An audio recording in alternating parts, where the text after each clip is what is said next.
गरुड़ पुराण के अनुसार जब किसी मनुष्य की मृत्यु का समय निकट आता है तो शरीर सबसे पहले संकेत देना शुरू करता है।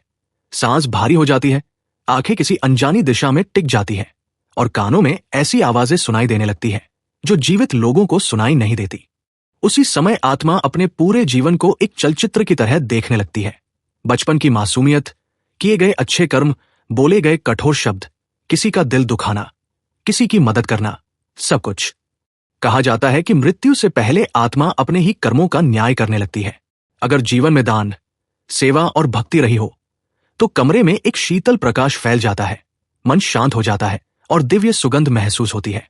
लेकिन जिनका जीवन पाप, अहंकार और छल से भरा होता है, वे भय से कांपने लगते हैं, पसीना बहने लगता है और अजीब आकृतियां दिखाई देने लगती है। इसी समय यमदूत या दिव्य दूत प्रकट होते हैं। उनका स्वरूप आत्मा के कर्मों के अनुसार बदलता है। आत्मा को शरीर से अलग किया जाता है और वह समझती है कि यह शरीर अब उसका नहीं रहा। इसके बाद शुरू होती है आत्मा की यात्रा, जहां समय नहीं होता, सिर्फ कर्म बोलते हैं। गरुड़ पुराण स्पष्ट कहता है कि मृत्यु अंत नहीं, बल्कि न्याय का द्वार है। जो जीवन में धर्म के मार्ग पर चलता है, उसके लिए मृत्यु एक भय नहीं, बल्कि मुक्ति की शुरुआत होती है। और जो इस सत्य को समझ लेता है, वह जीते जी अपना जीवन बदल लेता है।